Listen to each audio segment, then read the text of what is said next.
तर मी आता सध्या आहे बांबरी चौकामध्ये.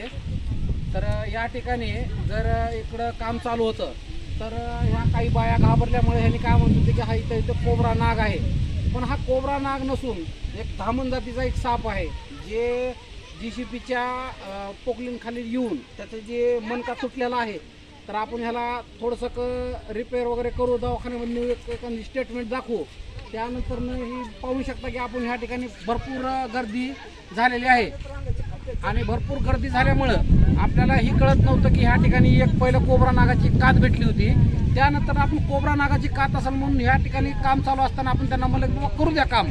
तर धामण एक रॅट म्हणजे ही धामण जातीचा एक साप, त्याचा जी मणका तुटलेला आहे, मणका दाखव.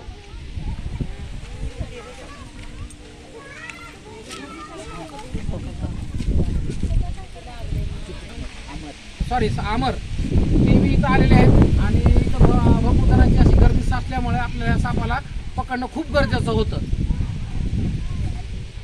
तर आपले शेवटचे प्रयत्न फेल गेलेले आहेत. आपण याला भरपूर वाचवायचा प्रयत्न करत आहोत. पण हा साप जी धामण जातीचा साप जी आहे, रॅट स्नेक, तर हा अशा अवस्थेमध्ये आहे की याचा टोटली मणका अर्ध्या शंटरमधून तुटलेला आहे. आणि त्याच्यानंतर शंटरमधून तुटून त्याच्या पुढे 1 फुटाचा गॅप याच्या मणक्यामध्ये पडलेला आहे. तर हा साप वाचवू शकत नाही. आपले खूप प्रयत्न केले, याला आपण पाणी वगैरे पाजवलं, त्याला हर कोशिश केली आपण, पण हा साप वाचवू शकत नाही. तर असे धन्यवाद.